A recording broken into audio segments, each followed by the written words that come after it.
Hai semuanya, selamat datang di channel Bunda Salsa. Kalau hidupmu udah terlalu serius, terlalu ribet, dan terlalu banyak deadline, sini, duduk bareng kami. Rumahnya cerita menarik, fakta seru, dan konten yang selalu bikin kamu pingin nonton lagi dan lagi. Di sini, kita nggak cuma ngobrol soal satu hal aja. Kadang kita bahas yang lucu, kadang yang bikin mikir, kadang juga yang bisa bikin kamu berkata, kok bisa ya? Jadi, kalau kamu suka konten yang berwarna dan gak ngebosenin, pastikan kamu klik tombol subscribe dan aktifin loncengnya sekarang. Juga, karena tiap harinya, selalu ada sesuatu yang baru menantimu di sini. Siap? Yuk kita mulai perjalanan ini. Jangan lupa, duduk yang nyaman karena ini baru awal dari sesuatu yang seru. Cinta, perjuangan, dan perubahan hidup seorang TKI di negeri orang. Nama lengkapnya, Wawan Sasmita. Umurnya belum 30. Wajahnya biasa saja. Kulit coklat matang, karena terbakar matahari sejak kecil. Kalau bicara, suaranya pelan tapi jelas. Kalau tertawa, suaranya keras dan lepas. Ia tidak pernah malu jadi buruh, walaupun di kota Graz, Austria, tempatnya bekerja. Banyak orang asing sepertinya, yang pura-pura jadi apa saja. Demi gengsi, Wawan tidak peduli. Sudah hampir 3 tahun, Wawan tinggal di kota itu. Dia kerja di pabrik tekstil. Sebagai teknisi mesin, bukan pekerjaan bergengsi. Tapi cukup untuk makan, bayar sewa kamar sempit, di loteng apartemen tua. Dan yang paling penting, cukup untuk kirim uang ke Indonesia. Di kampung, adiknya Nina sedang kuliah semester 7. Hanya itu yang tersisa dari keluarganya. Ibu dan bapak sudah meninggal sejak Wawan SMA. Sejak itu, dia janji akan jadi tulang punggung. Tidak ada pilihan lain.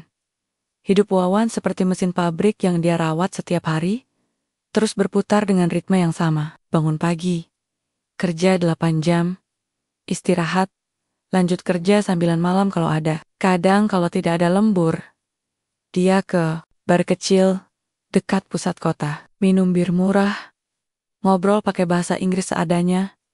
Sesekali gombal cewek yang duduk sendiri. Kadang berhasil, seringnya tidak. Tapi Wawan selalu tertawa. Tidak pernah marah. Katanya, hidup sudah terlalu capek. Kalau harus ditambah dengan emosi, malam itu, suhu turun di bawah 10 derajat. Udara dingin, tapi tidak terlalu menusuk. Wawan baru pulang dari pabrik, melewati taman kota seperti biasa. Tempat itu sepi. Hanya lampu jalan yang menyala temaram. Suasana tenang. Sampai dia melihat satu pemandangan aneh. Seorang perempuan, berambut pirang, mengenakan mantel putih panjang, terlihat panik. Di hadapannya, seorang pria berjaket hitam menarik tasnya dengan kasar. Refleks, Wawan berlari. Dia tidak tahu kenapa, tapi langkah kakinya cepat. Teriakan si perempuan makin kencang. Pria itu menoleh, lalu mencabut sesuatu dari sakunya. Wawan tetap maju.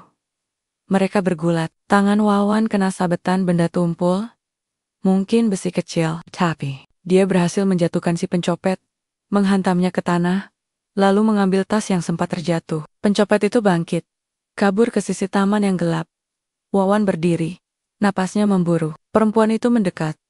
Wajahnya cantik, matanya biru, muda, dan tampak bingung campur syok. "Are you okay?" tanya Wawan dengan bahasa Inggris terbata. Perempuan itu mengangguk. "Yes, thank you so much. You are very brave," katanya sambil tersenyum. Wawan tersipu. "It's okay, just Indonesian reflex." Mereka tertawa kecil, lalu mesej. Dalam suasana dingin itu, mereka duduk sebentar di bangku taman. Perempuan itu memperkenalkan diri. Namanya Wafira, seorang model, katanya. Baru selesai sesi foto, tidak jauh dari situ. Dia baru pindah ke Graz setahun lalu. Wawan menyebutkan namanya juga. Lalu secara tidak sengaja, dia menyebut kalau dia seorang TKI. Wafira mendadak terdiam. Matanya menyipit seolah tidak percaya.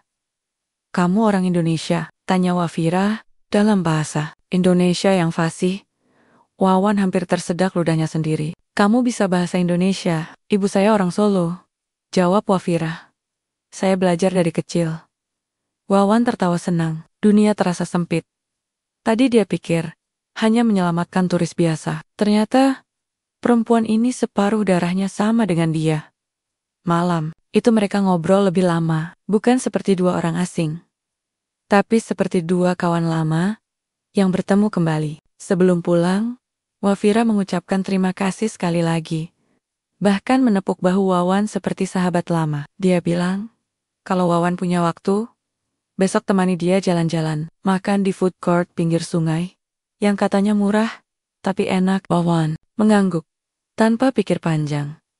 Setelah itu, Wawan pulang ke kamarnya yang sempit di loteng. Tangan kanannya masih terasa nyeri, tapi hatinya hangat. Dia tidur dengan senyum kecil di bibir.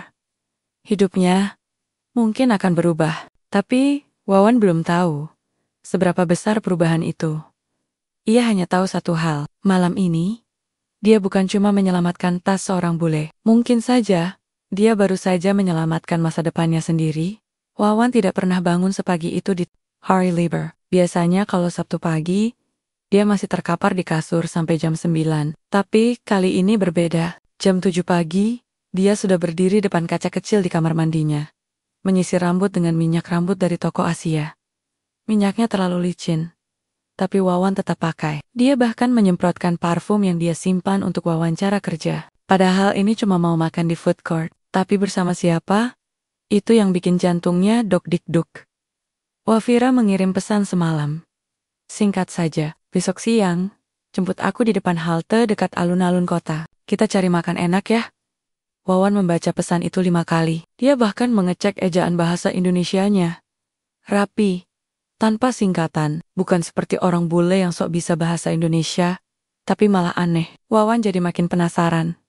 Tepat jam 11 siang dia sudah menunggu di halte. Udara musim semi mulai hangat. Jaket tidak perlu tebal. Pohon-pohon di sepanjang jalan mulai berbunga. Mobil lalu lalang. Pejalan kaki sibuk dengan urusan masing-masing. Tapi mata Wawan hanya memperhatikan satu arah. Wafira datang 10 menit. Kemudian, rambutnya dikepang ke samping. Pakai hoodie putih dan celana jeans. Wawan sempat bingung mau berdiri atau tetap duduk. Akhirnya dia berdiri. Lalu malah salah tingkah. Kamu datang juga, kata Wafira sambil tersenyum. Iya, saya kira kamu cuma basa-basi, jawab Wawan jujur. Aku orangnya tepat janji. Mereka berjalan kaki, menyusuri trotoar. Suasana kota Grass saat akhir pekan cukup ramai. Beberapa orang lokal bermain skateboard. Ada juga yang duduk-duduk di bangku taman sambil makan es krim. Mereka menuju area pinggir Sungai Mur, tempat ada barisan kios makanan dari berbagai negara. Food court itu tidak seperti mall di Indonesia, hanya deretan kontainer bekas yang dimodifikasi jadi kios, menjual makanan dari kebab Turki sampai ramen Jepang. Tapi ramai dan bersih. Wawan melihat satu kios bertuliskan Seafood Fruity Mix. Wafira menunjuk ke sana. Kita coba itu yuk. Ada sotong goreng dan cumi-cumi. Katanya mirip makanan Indonesia. Wawan mengangguk. Mereka memesan satu porsi besar. Duduk di bangku kayu dekat sungai. Dari keyohan, suara air mengalir pelan. Angin semilir. Aroma goreng bercampur saus bawang menyebar di udara. Wawan mulai makan. Di tengah gigitan pertama, dia nyeletuk. Kamu tahu nggak? Ini rasanya mirip kayak gorengan warung Budarmi di kampung saya. Bedanya cuma, ini nggak pakai plastik buat bungkus. Wafira tertawa. Warung Budarmi itu siapa? Dia tuh ibu yang jual gorengan di depan SD kalau pagi, antrinya kayak mau beli tiket konser. Wawan terus cerita. Kadang diselingi lelucon receh. Dia cerita soal masa kecil. Soal adiknya Nina yang pintar tapi keras kepala. Soal betapa susahnya hidup di negeri orang. Wafira tidak bosan mendengarkan. Sesekali tertawa, sampai matanya menyipit. Sesekali diam, seperti sedang membayangkan hidup Wawan. Setelah makan, mereka berjalan lagi. Wawan tidak sadar. Dia menggoda terus. Kadang dengan gombalan, kadang dengan komentar nyeleneh. Kamu tuh kayak nasi goreng abang-abang, Vi. Karena aku baru sadar. Hidupku hambar sebelum kamu datang. Wafira tertawa, tapi menepuk bahu Wawan pelan. Kamu ini banyak bacanya dari mana sih? Pengalaman, dari gagal gombal, ke swik-swik Eropa. Tapi nggak ada yang semanis kamu. Sudah, Jangan lebay. Wawan tersenyum, tapi dalam hati merasa senang. Hari itu berjalan ringan. Tidak ada beban kerja. Tidak ada pikiran soal gaji. Hanya obrolan sederhana, makanan, kaki lima, dan seorang perempuan yang membuat semuanya terasa istimewa.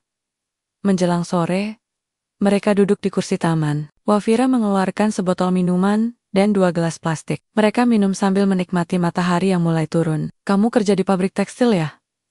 Tanya Wafira.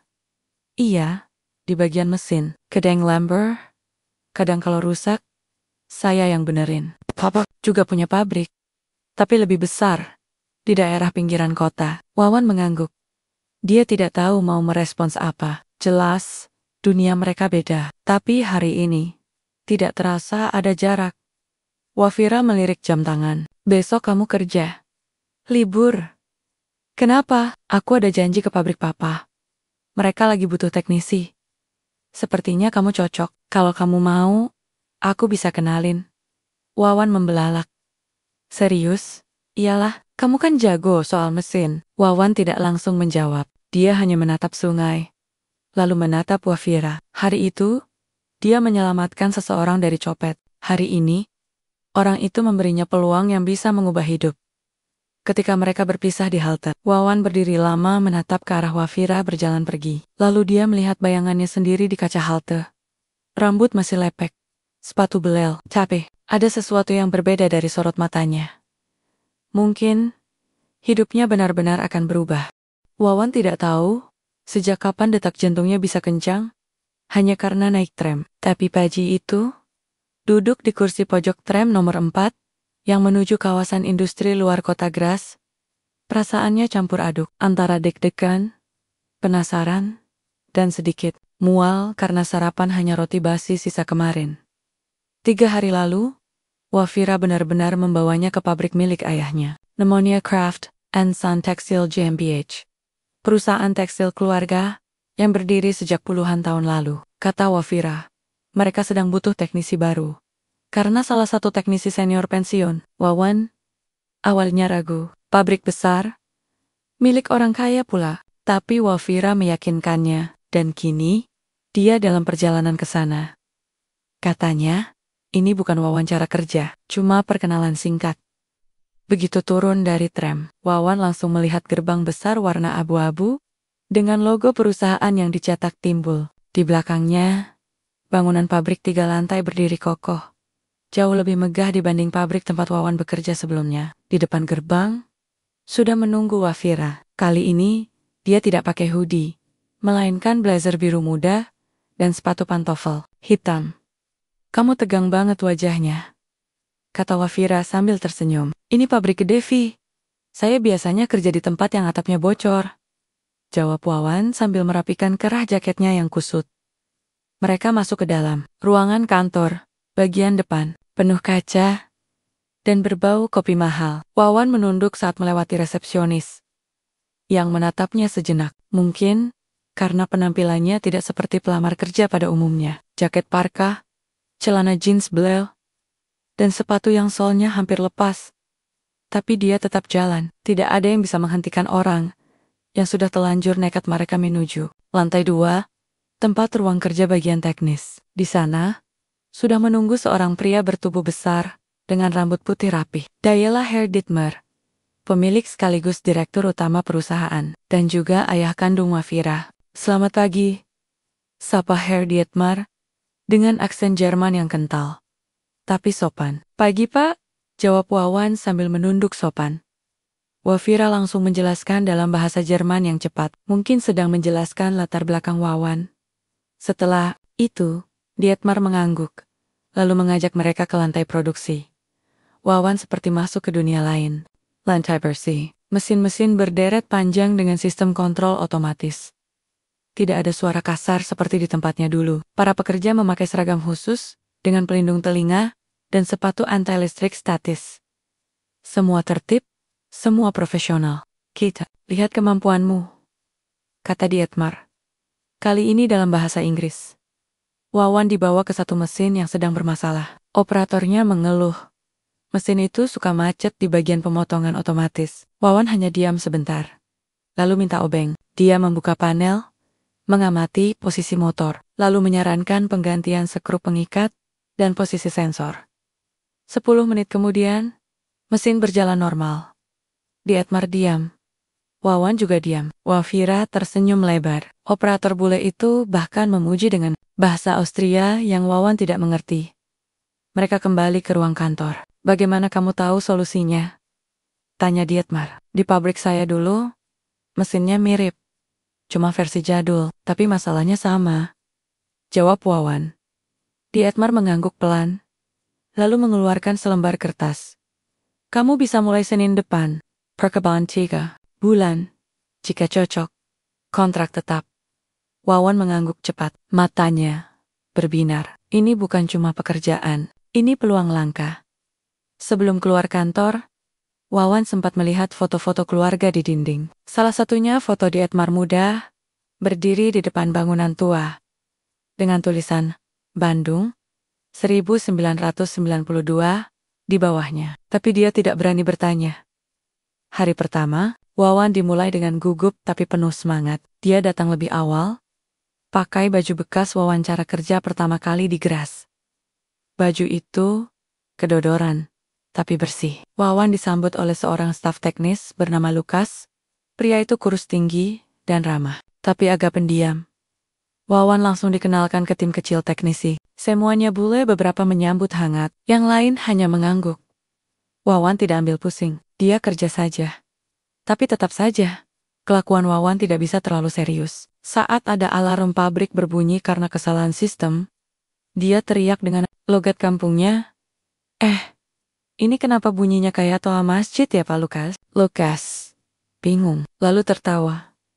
Wawan juga beberapa kali salah tekan tombol di hari pertama. Sekali, dia menyalakan lampu indikator darurat dan tidak tahu cara mematikannya. Akhirnya dia pura-pura keluar ruangan, lalu masuk lagi sambil bertanya, siapa yang nyalain ya? Meski begitu, dalam beberapa hari, Wawan mulai menunjukkan skillnya. Dia cepat menghafal jalur kabel, tahu posisi fuse, tahu jenis tekanan udara ideal untuk mesin potong. Bahkan ada satu alat yang sempat mangkrak seminggu, bisa dia hidupkan hanya dengan satu baut dan potongan karet bekas. Orang Indonesia ini aneh, komentar salah satu teknisi senior. Dia suka bercanda, tapi mesinnya selalu jalan mulus. Soal Wawan sampai ke telinga Dietmar. Minggu ketiga, dia dipanggil ke kantor. Wawan sempat dig-digan, dikira akan dimarahi. Ternyata Dietmar hanya bilang, kerja bagus, tapi tolong, jangan lagi sebut lampu darurat itu kayak toa masjid. Operator jadi bingung. Wawan tersenyum malu. Wafira kadang datang ke pabrik, bukan untuk kerja, tapi sekadar mengantar makanan atau ngobrol dengan staf. Setiap kali dia lewat, Wawan jadi grogi. Sekali waktu, dia menjatuhkan obeng hanya karena melihat Wafira senyum. Tapi dia tahu, sekarang bukan waktunya untuk main hati. Terlalu jauh. Dia harus fokus kerja. Tunjukkan kalau dia bukan cuman anak kampung, tapi seseorang yang bisa diandalkan. Pekerjaan ini adalah pintu, dan dia berniat membukanya lebar-lebar. 3 minggu pertama berjalan seperti mimpi. Wawan berhasil menyesuaikan diri dengan lingkungan baru. Mesin-mesin di pabrik sudah tidak membuatnya grogi. Dia bahkan mulai bisa memahami istilah teknis dalam bahasa Jerman, meskipun sering keliru menyebutkan. Namun seperti biasa, hidup Wawan tidak pernah bisa terlalu mulus. Kalau semua baik-baik saja terlalu lama, biasanya akan ada satu kejadian yang membuat dia harus gigit jari. Hari itu dimulai seperti biasa. Pagi cerah, langit biru, dan Wawan datang lebih pagi dari biasanya. Dia sudah merasa seperti pegawai tetap. Bahkan sudah mulai berani memakai celana kerja model baru yang dia beli bekas dari toko barang loakan. Warnanya oranye terang dan terlalu ketut di paha. Lukas, si teknisi kurus tinggi, sempat komentar. Wawan, kamu pakai celana tukang cat? Wawan menjawab dengan gaya sok keren. Ini model Indonesia bro. Limited edition. Mereka tertawa, lalu lanjut kerja. Hari itu, jadwalnya cukup padat. Ada satu unit mesin jahit otomatis yang harus diperiksa karena sempat mati mendadak semalam. Wawan diminta menangani. Sampai sini, tidak ada masalah. Masalah baru muncul saat istirahat siang. Wawan memilih makan di kantin pabrik, bukan karena lapar, tapi karena dia dengar dari operator kalau Wafira akan mampir. Ternyata, benar. Jam 12:30. Wafira muncul dengan dress sederhana dan rambut digulung rapi. Dia menyapa beberapa staf, lalu masuk ke ruang pantry. Wawan, tanpa pikir panjang, langsung masuk juga. Dia bawa nampan plastik isi sup kaldu dan sepotong roti. Begitu melihat Wafira duduk sendiri, dia langsung duduk di kursi seberang. Senyum lebar, mata berbinar, dan langsung buka percakapan. Kamu tahu gak, Vi? Katanya sambil mengaduk sup. Kalau kamu duduk di kantin ini tiap hari, dijamin semua mesin di pabrik bisa jalan lebih cepat. Wafira mengangkat alis. Kenapa? Aura kamu bikin semangat teknisinya meningkat. Wafira tertawa kecil. Kamu belum kapok ya? Gombal kayak gitu. Wawan pura-pura serius. Saya bicara data, bukan gombal. Sampai di sini, mungkin masih wajar. Tapi masalahnya, Wawan tidak sadar kalau dua staf dari manajemen baru saja masuk. Mereka membawa tamu dari perusahaan mitra, dan salah satunya, ternyata, adalah kepala divisi produksi baru yang belum sempat diperkenalkan secara resmi ke seluruh karyawan. Pria itu berdiri di belakang. Wawan diam-diam mendengarkan semua kalimat gombalnya. Wawan tidak tahu. Sampai akhirnya, pria itu batuk pelan. Lalu berkata, kamu pegawai baru ya? Boleh saya tahu, kamu kerja di bagian mana? Wawan menoleh, kaget. Saya bagian teknisi. Pak. Wafira buru-buru berdiri, menjelaskan posisi Wawan dan bahwa dia yang merekomendasikan. Tapi suasana sudah keburu canggung. Sore harinya, Wawan dipanggil ke ruang HRD. Kali ini tidak ada Wafira, hanya dia dan manajer AHR yang wajahnya seperti tidak pernah tersenyum sejak lahir. Wawan diminta menjelaskan sikapnya di kantin tadi. Wawan berusaha jujur, tidak membela diri berlebihan. Dia tahu memang salah tempat. Seharusnya tidak menggoda di ruang kerja. Tapi dia juga bilang bahwa itu hanya gaya bicaranya saja, bukan niat buruk.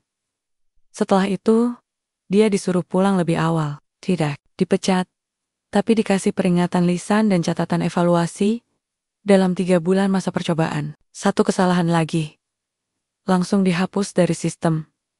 Malam itu, Wawan duduk di kamar sempitnya, memandangi langit-langit yang mulai berjamur. Dia kesal pada dirinya sendiri. Sudah dikasih kesempatan langka, malah sok lucu. Gaya lama yang dulu bisa dipakai di bar dan kafe, tidak bisa dipakai di tempat serius seperti pabrik besar ini. Teleponnya bergetar. Ada pesan dari Wafira. Kamu baik-baik aja? Jangan terlalu dipikirin ya. Papa tahu kamu memang suka bercanda, tapi mulai besok, coba lebih jaga sikap di tempat kerja. Wawan tidak langsung balas, tapi setelah beberapa menit, dia tulis pesan singkat. Makasih Vi, saya janji, nggak akan bikin masalah lagi. Keesokan harinya, Wawan datang lebih pagi dari biasanya. Tidak pakai celana oranye, dia kembali ke celana lama, yang agak bolong di lutut, tapi aman. Tidak ada komentar dari staf, tidak ada sapaan dari manajemen. Semua kembali ke rutinitas. Hari-hari berikutnya, Wawan berubah. Dia tidak lagi nyeletuk sembarangan, tidak lagi gombal di jam istirahat. Bahkan saat melihat Wafira lewat di lorong, dia hanya senyum dan angguk pelan, tidak ada kata-kata manis. Beberapa staf sampai heran. Lukas bahkan sempat tanya, kamu sakit? Biasanya kamu lebih cerewet dari mesin jahit rusak. Wawan hanya jawab singkat, lagi servis. Minggu kedua setelah insiden itu, performa Wawan meningkat drastis. Mesin yang bermasalah bisa dia tangani dengan cara yang belum pernah dicoba tim sebelumnya. Dia mulai dipercaya mengatur shift teknisi, bahkan diberi akses sistem monitoring produksi. Suatu sore, saat Wawan sedang menyusun laporan kerusakan, pintu ruangan terbuka. Dietmar masuk. Tidak banyak bicara, hanya menatap layar komputer, lalu berkata, saya lihat kamu sudah berubah. Wawan mengangguk. Saya tidak suka orang yang banyak bicara, tapi sedikit hasil. Tapi saya juga tahu, kadang orang yang suka bercanda, justru orang yang paling serius saat bekerja. Setelah itu, Dietmar keluar, tidak pakai basa-basi. Hari itu, Wawan merasa lebih tenang. Mungkin masih ada banyak rintangan ke depan, tapi satu hal yang dia pelajari dari kejadian itu, ada tempat untuk semua hal, termasuk gombalan, receh, dan kantin pabrik bukan tempatnya. Wawan tidak ingat kapan terakhir kali dia merasa kesepian di tengah keramaian. Tapi malam itu, di antara suara dentuman musik dari speaker besar, kerlap-kerlip lampu ungu, dan orang-orang yang tertawa sambil berjoget, dia merasa asing. Dulu, suasana seperti ini adalah tempat pelariannya, tempat dia bisa melupakan kerja berat, tekanan hidup, dan rasa rindu akan rumah. Tapi sekarang, rasanya lain. Dia duduk di ujung bar kecil di salah satu klub langganannya, memegang botol bir yang belum disentuh sejak dibuka. Beberapa perempuan datang silih berganti, menyapa, menggoda, bahkan ada yang menawarkan dansa. Tapi Wawan hanya senyum, lalu menolak halus. Pikirannya tidak bisa lepas dari satu nama, Wafira. Sudah 2 minggu dia jaga sikap di pabrik, tidak lagi banyak tingkah, tidak lagi gombal sembarangan, tapi rasa penasaran, rasa kagum, dan rasa lain yang dia belum bisa definisikan, makin dalam setiap hari. Wafira tetap ramah, tetap senyum saat bertemu, tapi tidak ada interaksi lebih dari itu. Seolah memberi jarak, seolah mengingatkan bahwa antara mereka tidak ada apa-apa. Wawan menenggak sedikit bir, lalu berdiri. Dia melangkah keluar dari klub. Udara malam keras dingin menusuk, napasnya mengepul. Saat dia baru berjalan 10 langkah, sebuah suara memanggil. Wawan. Dia menoleh cepat. Wafira berdiri di sisi jalan, mengenakan jaket panjang dan syal abu-abu. Wajahnya serius. Wafira, kok kamu di sini? Aku harus ngomong sama kamu. Wawan bingung, tapi mengangguk. Mereka berjalan ke taman kecil di dekat situ. Sepi, hanya lampu taman, dan suara air mancur yang pelan. Aku gak bermaksud ngikutin kamu, tapi aku lihat kamu masuk klub itu tadi, dan aku gak bisa diam, ucap Wafira. Wawan menelan ludah. Aku cuma pengen duduk sebentar, gak ngapa-ngapain. Serius, aku gak larang kamu pergi kemanapun, Wawan. Tapi aku kecewa. Wawan menunduk, tidak bisa menjawab. Selama ini kamu kasih kesan ke aku, kalau kamu mau berubah, kamu kerja keras. Kamu sayang sama adikmu, kamu punya masa lalu yang berat, tapi tetap semangat. Tapi kamu juga harus paham, kalau kamu terus terjebak di kebiasaan lama, kamu gak akan kemana-mana. Suara Wafira pelan, tapi tajam, tidak merah, tapi juga tidak lembut. Aku cuma kesana buat nenangin pikiran, jawab Wawan akhirnya. Aku gak minum banyak, gak ganggu siapa-siapa. Bukan soal itu, Wawan. Tapi soal arah. Kamu mau jadi orang seperti apa? Kamu punya kesempatan besar sekarang, dan kamu hampir kehilangan itu cuman karena satu malam di tempat yang salah. Wawan mengangguk pelan, matanya berkaca, tapi dia tahan. Aku tahu, Vi. Aku tahu aku bego. Aku gak pantas dapat semua ini. Dapat perhatian dari kamu, dapat kerjaan bagus. Dulu aku pikir, hidup itu cuma soal bertahan, tapi ternyata soal jadi lebih baik juga. Wafira diam sejenak, lalu berkata, kamu belum terlambat, tapi kamu harus sungguh-sungguh. Wawan menatap wajah Wafira. Di bawah lampu taman, matanya terlihat tajam tapi jujur. Bukan mata orang yang hanya ingin menghakimi, tapi mata orang yang peduli. Aku suka kamu, Vi, ucap Wawan lirih. Wafira menghela napas. Wawan, aku gak butuh pengakuan suka dari orang yang belum beres sama dirinya sendiri. Kalau kamu benar-benar suka, buktikan dengan tindakan, bukan kata-kata. Wawan mengangguk. Kali ini lebih yakin. Mulai sekarang aku akan buktiin. Setelah itu mereka berpisah. Wafira berjalan ke arah halte. Wawan berdiri lama memandangi langkahnya menjauh. Tidak ada pelukan, tidak ada janji, tapi dalam hati, Wawan tahu, malam itu bukan akhir, justru awal dari perubahan sebenarnya. Keesokan harinya, Wawan datang ke pabrik lebih pagi dari biasa. Dia membersihkan ruang teknisi, memeriksa semua alat sebelum jam kerja dimulai. Lukas datang dan terkejut. Kamu ngapain pagi-pagi banget? Mulai babak baru? Jawab Wawan singkat. Minggu-minggu berikutnya, Wawan fokus penuh. Dia ikut kursus bahasa Jerman malam hari. Dia belajar sistem komputer pabrik, yang sebelumnya dia hindari, karena takut salah tekan. Dia mulai membantu staf lain, bahkan yang bukan dari divisi teknisi. Setiap hari, dia menulis di buku catatan kecil tentang perbaikan mesin, waktu tempuh, dan kesalahan teknis. Dia mulai dicatat sebagai teknisi paling disiplin di antara semua staf baru. Wafira tahu semua itu, tapi dia tidak langsung memberi tanggapan. Dia hanya melihat dari jauh, sesekali mengangguk saat mereka bertemu. Sesekali senyum tipis. Wawan tidak menuntut apa-apa, dia hanya kerja. Fokus. Hingga suatu sore, saat Wawan selesai memasang ulang sistem di ruang jahit, seorang staf mendatanginya dan memberikan amplop kecil. Dari bagian etar, ada undangan. Wawan membuka amplop itu. Isinya pemberitahuan bahwa masa percobaannya dinyatakan lulus. Dia akan diangkat jadi staf tetap. Hari itu, Wawan duduk lama di ruang loker, menatap surat itu, seperti menatap peta menuju masa depan. Dia ingat kata-kata Wafira.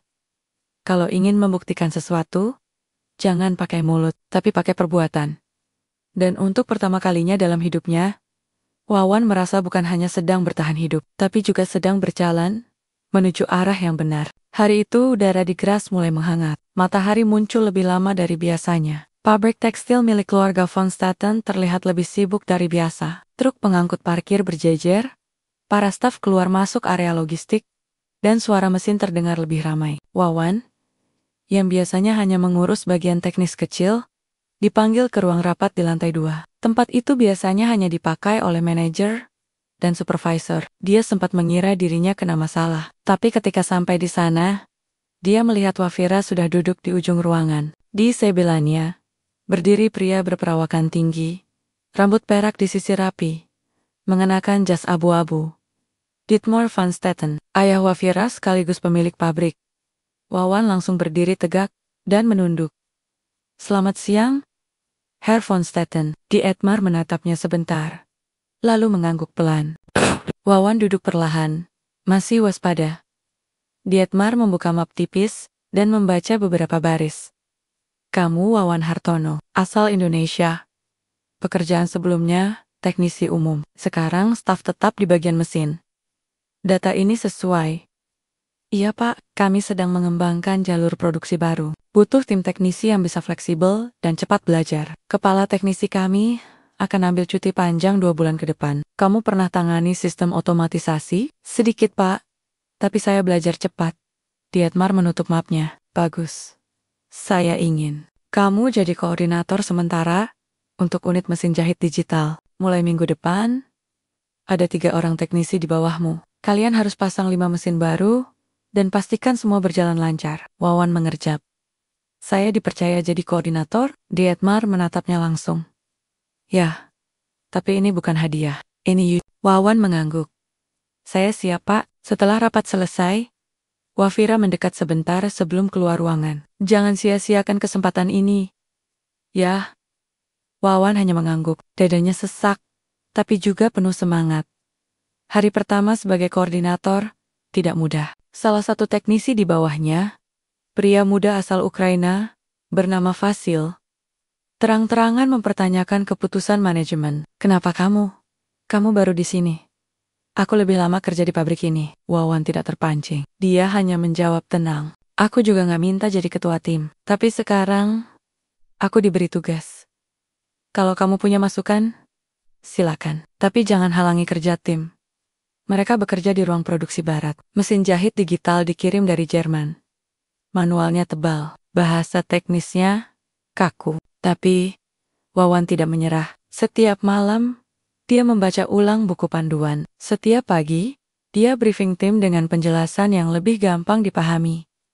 Di hari kelima, salah satu mesin tidak bisa terhubung ke sistem komputer. Operator panik karena deadline pengujian sudah dekat. Wawan turun langsung ke ruang panel. Dalam waktu 2 jam, dia berhasil menemukan kabel grounding yang salah sambung. Masalah selesai. Produksi bisa jalan.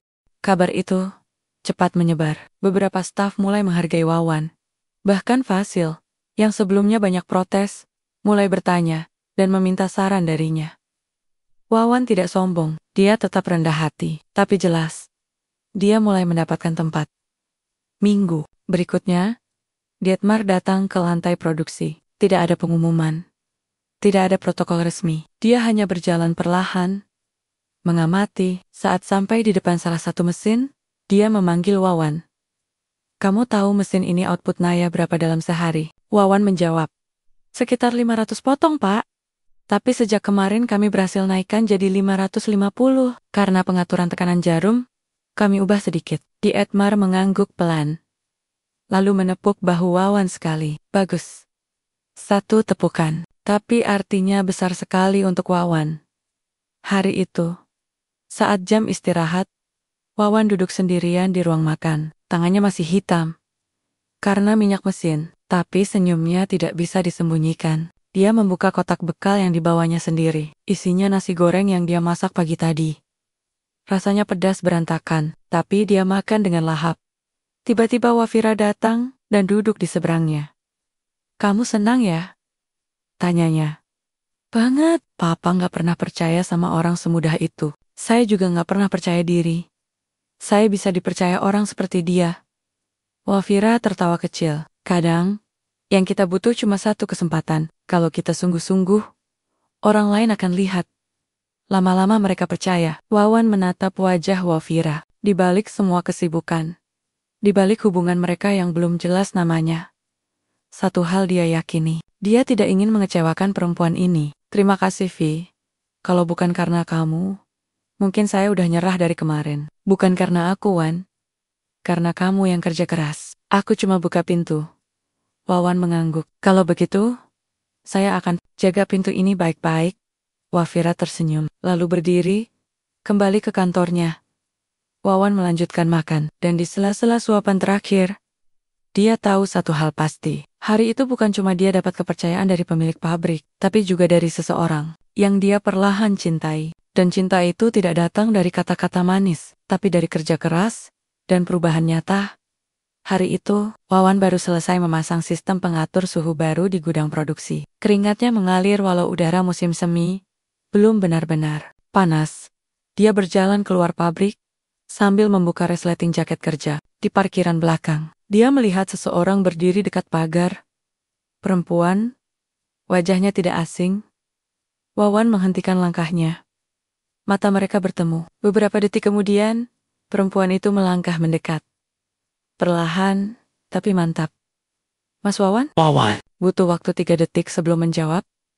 Rina mengangguk. Dulu mereka teman satu kampung. Satu masa remaja. Rina juga pernah jadi mantan pacarnya. Sebelum Wawan berangkat ke luar negeri.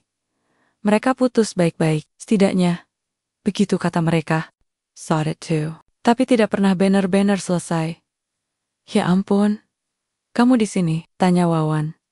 Aku ikut suamiku kerja di Wina. Tapi sudah pisah. Sekarang aku tinggal di Geras Dengar-Dengar. Kamu kerja di sini? Aku cari tahu alamatnya. Wawan mengangguk pelan. Pelem. Tahu harus senang atau canggung. Rina masih terlihat cantik, lebih dewasa. Tapi senyumnya masih sama seperti dulu. Namun, dari nada bicaranya, jelas ada luka yang belum sembuh. Mereka duduk di kursi kayu, dekat taman kecil samping gedung administrasi. Rina mulai bercerita tentang hidupnya yang keras setelah menikah, tentang suami yang selingkuh, tentang berjuang sendiri di negeri asing. Wawan hanya mendengarkan, tidak menyela. Aku pikir hidupku bakal bahagia waktu ikut dia ke Austria, kata Rina, menahan air mata. Ternyata cuma mimpi kosong. Wawan menatap tanah. Dia paham perasaan itu. Pernah juga mengalami rasa hampa seperti itu. Kalau kamu sendiri gimana, Mas? Udah menikah? Belum? Tapi, ya, sedang dekat sama seseorang. Orang Indonesia juga. Campuran. Ibunya orang Solo, ayahnya asli Austria. Oh, ucap Rina pelan. Wawan ingin bilang bahwa hubungan itu belum pasti. Tapi dia tahan, bukan karena dia ingin membuka peluang dengan Rina. Tapi karena dia tahu, cerita di masa lalu itu sudah selesai, tidak perlu dihidupkan lagi. Beberapa hari kemudian, Rina datang ke pabrik lagi. Kali ini, bukan untuk ketemu Wawan, tapi melamar pekerjaan. Dia masuk lewat jalur umum, tanpa sepengetahuan Wawan. Dan secara kebetulan, divisi HRD menempatkannya sebagai staf administrasi proyek baru, tim yang sama dengan Wawan. Wawan tahu kabar itu dari kepala divisi. Jantungnya sempat berdebar. Karena takut, tapi canggung. Situasi ini bisa jadi rumit. Benar saja. Di minggu pertama, beberapa staf mulai bergosip. Mereka melihat Rina dan Wawan bicara di kantin, di lorong produksi, bahkan saat makan siang. Padahal semuanya urusan kerja. Sampai akhirnya, gosip itu sampai ke telinga Wafira. Hari Jumat sore, Wawan dipanggil ke ruang kantor Wafira. Dia datang dengan kemeja rapi. Berharap ini hanya diskusi proyek, tapi wajah Wafira terlihat lebih serius. Dori bahasa, aku dengar kamu sering bareng sama staf baru. Rina namanya. Iya, tapi cuma kerja, nggak lebih. Kenal dari Indonesia? Wawan mengangguk. Teman lama? Dulu satu kampung. Wafira menatapnya. Diam beberapa saat. Kamu tahu, aku nggak pernah larang kamu punya teman perempuan, tapi aku juga nggak bisa pura-pura nggak peduli kalau gosip mulai muncul. Apalagi kamu sekarang orang penting di tim ini. Wawan menegakkan badan. Aku jaga jarak. Kalau ada yang bilang lebih dari itu, mereka salah sangka. Aku percaya kamu, Wan. Tapi kamu juga harus jaga kepercayaan itu. Jangan sampai jadi alasan orang menjatuhkan kamu di sini. Wawan mengangguk. Aku mengerti. Wafira berdiri, menggembet map dari rak. Tapi saat Wawan hendak keluar, Wafira menahan. Wan, kamu tahu aku orangnya nggak banyak basa-basi. Kalau aku suka sama orang, aku bilang. Kalau aku nggak suka, aku juga akan bilang. Wawan menatapnya. Degup jantungnya tidak bisa disembunyikan. Aku suka kamu, Wan. Bukan karena kamu gagah. Bukan karena kamu pahlawan yang selamatkan aku dari perampok. Tapi karena kamu kerja keras. Kamu tulus. Dan kamu nggak sok keren. Wawan terdiam. Napasnya pelan. Tapi kalau kamu masih punya urusan dengan masa lalu, bilang sekarang. Aku nggak mau jadi pelarian. Wawan menarik napas. Lalu menjawab, gak ada yang belum selesai. Masa lalu sudah tutup. Sekarang aku di sini. Sama kamu. Dan aku gak main-main. Wafira tersenyum tipis. Oke, kita lihat nanti. Malamnya, Wawan duduk di kamarnya. Menatap lampu di langit-langit. Hidup di negeri orang memang rumit, tapi dia tidak akan kabur dari tanggung jawab. Bukan hanya di pabrik, tapi juga di hatinya. Satu bab masa lalu mungkin terbuka kembali. Tapi sekarang dia harus memastikan cerita yang berjalan adalah cerita yang baru, yang benar-benar dia pilih, bukan karena kebetulan, tapi karena niat yang jelas. Dan untuk itu, dia siap. Wawan tidak tahu apakah itu hari baik atau hari buruk. Pagi itu, dia dipanggil langsung ke kantor pusat perusahaan, bukan oleh staf HRD, bukan juga oleh kepala pabrik, tapi oleh pemiliknya langsung Tuan Reinhard Keller, ayah kandung Wafira. Selama ini, Wawan belum pernah bertemu langsung, sekalipun sudah hampir 6 bulan bekerja di bawah perusahaannya. Semua urusan dikelola manajemen cabang. Nama besar Reinhard hanya jadi bayangan besar yang menggantung di setiap ruangan pabrik. Kini, dia duduk di hadapan pria itu. Usianya sekitar 65 tahun, rambut putih rapi, wajah kaku, jas hitam tanpa celah, sorot matanya tajam, seperti pengusaha pada umumnya. Tapi cara dia melihat Wawan seperti sedang mengamati sesuatu yang asing. Jadi kamu Wawan, ucapnya, tanpa basa-basi. Benar Pak, kerjamu bagus. Aku sudah baca laporan kepala divisi. Mereka bilang, kamu cepat belajar, disiplin, dan tidak neko-neko. Wawan mengangguk, walau belum yakin ke arah mana pembicaraan ini akan berjalan.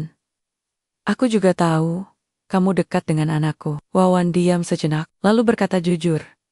Ya, Pak, kami sedang serius. Reinhard memutar kursi ke arah jendela. Dari lantai atas, kota Gras terlihat kecil, lalu dia bicara pelan. Kamu tahu Wawan, aku ini orang tua yang realistis. Aku tidak butuh calon menantu yang kaya atau tampan. Aku hanya butuh seseorang yang bisa jaga anakku dan tidak jadi beban di masa depan. Wawan menelan ludah. Ucapan itu tidak kasar, tapi jelas seperti ujian pertama. Aku tidak akan tanya soal keluargamu. Wafira sudah cerita, kamu kerja keras untuk adikmu. Itu nilai lebih. Tapi aku ingin lihat sendiri. Sejauh mana kamu tahan diuji? Karena cinta saja tidak cukup. Reinhard lalu berdiri. Mulai Senin depan, aku pindahkan ke pabrik percontohan di pinggiran kota. Tidak ada staf tetap di sana. Kamu akan bertanggung jawab atas pengoperasian sendiri selama 1 bulan. Kalau kamu bertahan dan menunjukkan hasil baik, aku akan bicara soal hubungan kalian. Kalau tidak, kamu kembali jadi teknisi biasa. Dan aku anggap ini hanya urusan pribadi antara karyawan dan anak pemilik perusahaan. Wawan tidak langsung menjawab, tapi dia tahu satu hal. Ini bukan sekadar ujian pekerjaan. Ini ujian hidup. Hari pertama di pabrik percontohan, Wawan sudah bangun sejak subuh. Dia naik kereta lokal selama 40 menit. Lalu berjalan kaki sejauh 1 kilometer. Pabrik itu lebih kecil. Hanya 1 lantai, dengan beberapa mesin baru, yang belum pernah dia sentuh sebelumnya. Tidak ada staf lain. Semua catatan kerja diserahkan padanya. Dia harus mencatat, menguji, memperbaiki, sekaligus melaporkan progres tiap hari. Kadang datang teknisi dari pusat untuk bantu, tapi itu hanya seminggu sekali. Di minggu pertama, 2 mesin sempat mati total. Dia bekerja sampai malam, bahkan tidur di dalam ruang kontrol, karena tidak sempat pulang. Di minggu kedua, dia mulai terbiasa. Dia bahkan berhasil menyambungkan sistem kendali suhu ke sistem otomatisasi, sesuatu yang dulu hanya dipelajari lewat catatan lama. Hari itu Wawan bangun lebih pagi dari biasanya, bukan karena kerjaan, bukan juga karena alarm, tapi karena mimpi aneh yang membuat dadanya sesak. Dalam mimpi itu, ia berdiri di depan rumah tua di kampungnya. Lalu tiba-tiba rumah itu runtuh pelan-pelan. Tidak ada suara, hanya runtuh. Seperti ditelan waktu, Wawan menatap langit-langit kamar apartemen. Lalu dia bangun, merebus air, dan duduk di meja kecil. Di sebelah cangkir teh, ada sebuah amplop coklat dengan perangko Indonesia. Surat dari adiknya, Nina. Sudah lama Nina tidak kirim surat fisik. Biasanya semua lewat chat, tapi surat ini beda. Dikirim pakai pos udara, tulis tangan rapi, dan ditutup dengan stiker bunga kecil di pojoknya.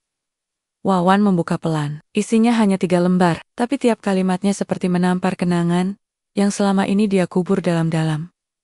Nanti kalau aku lulus, aku ingin ke sana, bukan cuma karena ingin dekat dengan abang, tapi juga karena aku ingin tahu seperti apa hidup abang sebenarnya. Di foto-foto, abang selalu senyum, tapi aku tahu tidak mungkin semuanya baik-baik saja. Wawan menarik napas panjang. Dulu waktu bapak meninggal, aku ingat betul abang yang paling tenang. Padahal aku tahu, abang yang paling berat kehilangan. Tapi abang tetap masak buatku. Antar aku ke sekolah, bahkan tetap kerja di bengkel. Abang tidak pernah bilang lelah. Tapi aku tahu abang pasti capek. Sekarang aku sudah semester akhir. Kalau Tuhan kasih kelulusan tepat waktu, aku ingin menyusul. Surat itu ditutup dengan kalimat sederhana. Abang, harus tunggu aku. Aku akan ke sana. Kali ini, biar aku yang bantu jaga abang. Wawan menutup surat itu, lalu menunduk lama. Hari itu, dia tidak ke pabrik lebih awal seperti biasa. Dia naik tram keliling kota, duduk diam, memandangi bangunan tua, dan lalu lintas yang tidak pernah benar-benar macet. 3 bulan kemudian, Nina benar-benar lulus. Foto wisuda dikirim lewat pesan singkat. Wawan mencetak fotonya menempelkannya di kulkas dengan magnet bentuk bintang. Tak lama setelah itu, Nina dapat beasiswa lanjutan untuk magang selama 6 bulan di Jerman. Tidak jauh dari Austria. Wawan yang mengurus semua, tiket pesawat, tempat tinggal, surat keterangan sponsor, bahkan sampai koper dan jaket musim dingin. Kalau kamu sudah sampai nanti, kata Wawan saat menelepon Nina, kamu jangan langsung cari aku. Istirahat dulu. Aku tahu kamu pasti sok kuat. Nina tertawa dari seberang. Tiru siapa coba? Abang juga gitu. 2 minggu sebelum Nina tiba, Wawan mulai bersih-bersih kamar apartemen. Semua spray diganti, alat makan dibeli baru. Bahkan, ia membatalkan rencana libur bersama Wafira demi bisa fokus menyiapkan kamar adiknya. Wafira tidak marah, malah membantu. Kalau dia adik kamu, berarti dia adik aku juga, katanya sambil mengepel lantai. Hari kedatangan Nina, Wawan berdiri di bandara seperti anak kecil yang menunggu mainan baru. Wajahnya tegang, Tangannya dingin. Begitu Nina keluar dari pintu kedatangan, membawa koper besar dan wajah kelelahan, Wawan langsung melambai. Nina tersenyum lebar. Mereka berpelukan lama. Tidak ada kalimat, hanya perasaan lega yang tidak bisa dijelaskan. Di mobil, Nina melihat sekeliling dengan mata berbinar. Gila. Ini pertama kalinya aku ke luar negeri. Rasanya aneh, semua bersih dan teratur. Tapi aku masih belum percaya, Abang, hidup di tempat kayak gini. Wawan tertawa kecil. Masih banyak yang harus kamu lihat. Beberapa hari setelah Nina menetap, Wawan mengenalkannya pada Wafira. Mereka bertemu di food court yang dulu sering Wawan dan Wafira datangi. Tempat tidak mewah, tapi nyaman. Meja kayu panjang, bangku besi, dan bau daging panggang yang selalu menggoda. Jadi ini adik kamu yang katanya lebih keras kepala dari kamu? Tanya Wafira sambil tersenyum. Nina mengangguk bangga. Saya sudah dengar banyak tentang Mbak Wafira, tapi tidak nyangka secantik ini aslinya. Mereka tertawa bersama. Wawan hanya duduk diam, melihat dua perempuan yang paling dia sayangi dalam satu meja yang sama. Rasanya seperti dunia memberi jeda sejenak untuk bahagia. Hari-hari selanjutnya jadi lebih sibuk. Wawan tetap bekerja, Wafira tetap dengan pekerjaannya yang fleksibel sebagai model freelance, dan Nina mulai adaptasi dengan kerja magangnya. Tapi tiap malam mereka selalu makan bersama. Kadang masakan Wawan, kadang beli dari warung kecil milik imigran Turki. Kadang mereka hanya makan roti dan telur rebus, tapi suasananya selalu hangat. Pada suatu malam, Nina duduk di balkon apartemen, memandangi langit. Bang, katanya pelan. Kenapa abang tidak pernah cerita kalau hidup di sini itu berat? Wawan duduk di sebelahnya. Kalau aku cerita, kamu jadi sedih. Kalau kamu sedih, aku malah makin susah. Nina tersenyum. Tapi abang sekarang sudah tidak sendiri. Wawan tidak menjawab, tapi dia tahu kalimat itu benar. Sekarang dia tidak sendiri lagi. Wawan tidak pernah punya rencana hidup yang rapi. Semua dijalani seadanya. Bahkan sejak awal datang ke Austria, tujuannya hanya satu: bekerja dan mengirim uang untuk adiknya. Soal cinta, dia tidak pernah berharap lebih dari sekadar kenalan sesaat atau obrolan di kafe. Tapi sejak bertemu Wafira, semua berubah. Wafira membawa warna baru. Awalnya hanya obrolan singkat di taman, lalu jadi kebiasaan baru. Jalan sore dan makan di food court pinggir jalan. Lalu jadi lebih dari itu. Sekarang, Wawan tahu perasaannya tidak bisa ditunda lebih lama. Di satu malam yang tenang, Wawan duduk sendirian di dapur apartemen. Di meja, ada kotak kecil berisi cincin sederhana. Dia membelinya diam-diam, menyisihkan dari gaji lembur 2 bulan terakhir. Bukan berlian mewah, tapi cukup untuk menyampaikan niatnya. Besok pagi, dia berencana datang ke rumah orang tua Wafira. Tidak resmi seperti adat kampungnya, tapi cukup sopan. Wawan tahu, ayah Wafira orang yang keras. Wajahnya datar, kalimatnya tajam, tapi bukan berarti tidak bisa didekati. Hanya butuh waktu dan keberanian. Wawan datang dengan kemeja putih dan celana kain. Di tangan, dia membawa sekotak kue lapis dari toko Indonesia. Sopan, sederhana, tapi jelas. Maksudnya, Wafira sudah menunggunya di depan rumah. Senyum kecil di wajahnya. Tapi Wawan tahu, ini bukan senyum santai. Dia juga deg-degan. Ayah Wafira duduk di ruang tamu, membaca koran. Ibunya sedang membuat teh. Ruangan itu terasa lebih sunyi dari biasanya. Silakan duduk, Wawan, kata ayah Wafira, tanpa menoleh dari korannya. Terima kasih, Pak Chu. Wawan duduk tegak seperti di ruang sidang. Beberapa menit hanya diisi suara cangkir dan sendok. Lalu ayah Wafira menutup korannya, menatap Wawan lurus. Kamu mau bicara sesuatu? Wawan menelan ludah, lalu dengan suara pelan tapi tegas, dia berkata, saya ingin melamar Wafira, Pak. Kalau Bapak dan Ibu mengizinkan. Ayah Wafira sejenak tidak menunjukkan ekspresi apapun, lalu bertanya, kamu yakin bisa membahagiakan anak saya? Saya tidak punya apa-apa selain kemauan kerja keras, Pak. Tapi saya akan jaga dia sebaik mungkin. Saya tahu tanggung jawab ini besar. Pernikahan bukan soal janji, kata ayah Wafira. Ini soal kemampuan menepati janji dalam keadaan paling susah sekalipun. Saya paham, Pak. dan saya siap. Wawan menunduk hormat. Beberapa detik kemudian, Ibu Wafira tersenyum. Kami sudah lama melihat cara kamu memperlakukan Wafira. Tidak dengan kemewahan, tapi dengan hormat. Itu cukup jadi pertimbangan kami. Ayah Wafira akhirnya mengangguk pelan. Baik. Kalau Wafira juga yakin, kami restui. Wawan menarik napas. Lega, Wafira yang duduk di sudut ruangan, menahan senyum sambil menatap lantai. Wawan tidak langsung melompat kegirangan, tapi hatinya seperti baru lepas dari beban bertentan. Beberapa minggu kemudian, mereka menikah. Tidak di gedung mewah, tidak juga di hotel berbintang. Mereka memilih halaman belakang pabrik tekstil milik ayah Wafira, tempat di mana Wawan dulu pertama kali diterima kerja karena rekomendasi Wafira, tempat di mana Wawan pertama kali menunjukkan siapa dirinya. Tenda sederhana didirikan, kursi dilapisi kain putih, hiasan bunga dirangkai oleh karyawan pabrik. Keluarga dan teman dekat datang. Beberapa warga Indonesia yang Wawan kenal juga hadir, membawa makanan dari dapur masing-masing. Ada rendang, opor ayam, hingga kerupuk udang dalam plastik besar. Nina berdiri di samping Wawan, memakai kebaya sederhana.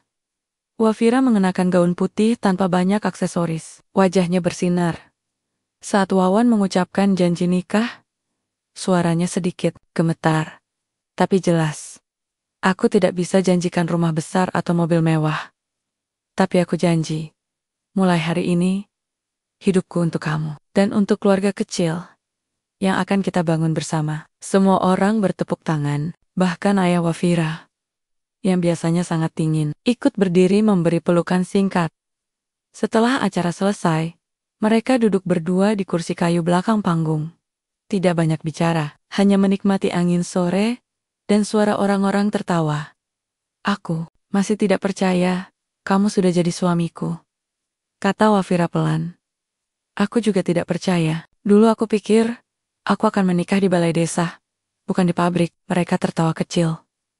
Malam harinya, setelah semua tamu pulang dan tempat dibersihkan, Wawan berdiri sebentar di depan ruang mesin pabrik. Dia menatap mesin-mesin yang dulu jadi tempatnya bekerja. Mesin-mesin yang bising, penuh peluh, tapi menyimpan banyak cerita. Besok, hidupnya tidak lagi seperti dulu. Bukan hanya teknisi biasa, bukan hanya buruh. Sekarang, dia bagian dari keluarga pemilik pabrik. Tapi lebih dari itu, dia suami dari perempuan yang dulu dia selamatkan di taman. Dan semua ini berawal dari satu keberanian kecil. Satu langkah menuju orang yang butuh bantuan. Tidak ada yang tahu hidup akan bawa kemana. Tapi Wawan percaya, selama dia jujur dan tetap bekerja keras, semua akan baik-baik saja. Sudah 2 tahun berlalu sejak hari pernikahan Wawan dan Wafira. Banyak hal berubah. Pabrik tekstil yang dulu hanya tempat kerja, kini menjadi bagian dari hidup Wawan. Tidak lagi sebagai buruh, tidak lagi memakai seragam biru dengan nama disulam di dada.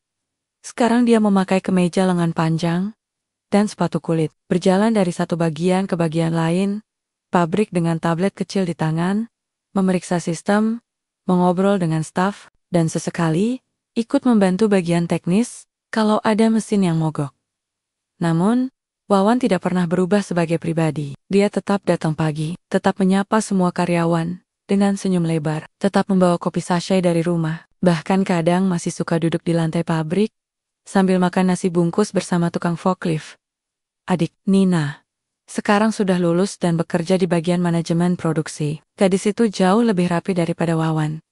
Lebih terstruktur, lebih rapi soal laporan. Wawan sering menjulukinya pengatur hidup orang. Setiap kali Nina memarahi dia, karena data bahan baku tidak diinput tepat waktu, tapi diam-diam, Wawan bangga. Dulunya mereka cuma berdua di kampung, makan dari hasil jualan gorengan ibu, tidur di rumah sempit berlantaikan tanah. Kini, mereka tinggal di Eropa, hidup layak, dan punya pekerjaan tetap. Rumah mereka tidak besar, hanya 2 kamar tidur, ruang tamu, dapur kecil, dan taman mungil di belakang. Tapi disinilah, kebahagiaan itu terasa nyata. Wafira berhenti dari dunia modeling sejak menikah. Dia bilang, sudah cukup dengan dunia kamera dan sorotan. Sekarang dia lebih memilih mengurus rumah, menanam bunga, dan kadang membantu bagian desain produk pabrik lewat laptopnya dari meja makan. Setiap sore, Wawan pulang membawa bahan belanjaan. Kadang ayam, kadang ikan, kadang cuma roti dan mentega. Tapi yang penting, dia selalu sempatkan waktu duduk bareng Wafira di teras belakang mereka. Ngobrol, minum teh, kadang diam saja, sambil memandangi langit yang mulai oranye. Hari itu, Wawan pulang lebih awal dari biasanya. Tangannya membawa kantong berisi tahu isi dan bakwan dari toko Asia langganannya. Di rumah, Wafira sedang menyiram tanaman. Aku beli gorengan, sayang, kata Wawan, mengangkat kantong kertasnya seperti sedang pamer harta karun. Wafira tersenyum, lalu berjalan pelan, meletakkan semprotan air di bangku taman. Aku sudah masak sup ayam. Gorengannya buat tambahan saja ya. Gorengan tetap utama, balas Wawan. Mereka makan di teras. Sambil makan, Wawan membuka obrolan. Aku kepikiran sesuatu. Apa? Aku mau buka lini produk baru di pabrik. Produk tekstil premium. Targetnya pelanggan butik kelas atas.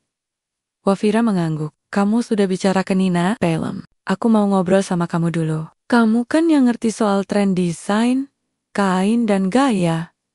Wafira tertawa pelan. Kamu udah cocok jadi direktur. Bicaranya strategi bisnis terus. Wawan tersenyum. Tapi, matanya serius. Aku serius, Fir. Aku pengen usaha ini berkembang. Bukan cuma buat kita, tapi buat semua orang yang kerja di pabrik. Mereka percaya sama aku. Aku nggak mau sia-siakan. Wafira mengangguk. Dia tahu. Dari awal Wawan memang tidak pernah setengah hati kalau sudah menyangkut tanggung jawab. Dulu dia selamatkan orang asing tanpa pikir panjang. Sekarang dia pikirkan masa depan. Banyak kepala keluarga yang menggantungkan hidup dari pabrik itu.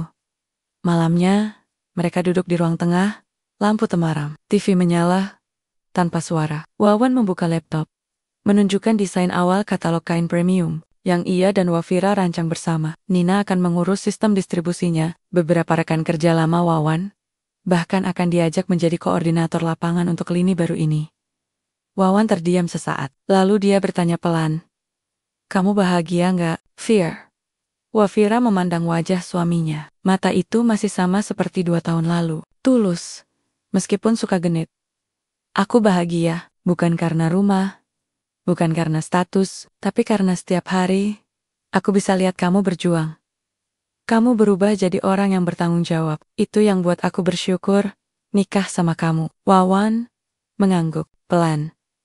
Dulu aku pikir hidup cuma soal uang buat bayar kuliah adik. Gak pernah kepikiran bisa duduk di sini sama kamu, rancang bisnis, dan punya rumah sendiri. Wafira menggenggam tangan Wawan.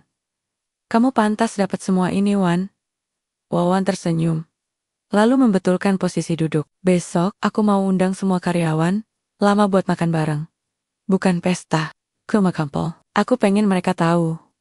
Dulu aku juga berdiri dari bawah. Sama kayak mereka. Hari Minggu, halaman belakang pabrik penuh meja plastik dan bangku lipat. Beberapa karyawan membawa makanan buatan rumah. Ada yang bawa ayam kecap, ada yang bawa sambal goreng kentang. Wawan berdiri di tengah, memegang mikrofon kecil. Teman-teman semua, katanya. Saya bukan siapa-siapa tanpa kalian. Saya cuma anak kampung yang dulu kerja ngelap mesin, kena oli tiap hari, tidur di kamar sempit, makan mie rebus 3 hari berturut-turut. Tapi hari ini saya berdiri di sini bukan karena saya hebat, tapi karena kalian semua orang baik, yang percaya saya bisa lebih dari sekadar tukang mesin. Orang-orang bertepuk tangan. Beberapa karyawan yang sudah berumur mengusap mata diam-diam. Nina, sekarang manajer. Lanjut Wawan. Menunjuk adiknya yang tersipu. Saya dan Wafira bakal buka divisi baru. Dan saya harap, teman-teman lama mau gabung bantu. Sore itu jadi kenangan baru. Tawa, makanan, dan cerita berbaur jadi satu. Malam harinya Wawan duduk di balkon. Di tangannya, ada foto lama. Daya dan Nina waktu kecil. Berdiri di depan rumah papan di kampung. Wawan mengenakan kaos bolong. Nina belum bisa senyum ke kamera. Sekarang mereka di sini, di Benua Lane, di rumah sendiri. Hidup memang lucu, tapi juga penuh kejutan. Dan Wawan tahu, selama dia tetap rendah hati, tidak lupa asal-usul, semua akan baik-baik saja. Karena dia bukan lagi Wawan yang dulu. Dia adalah Wawan yang pernah menyelamatkan seorang gadis bule di taman. Dan dari situlah semuanya bermula.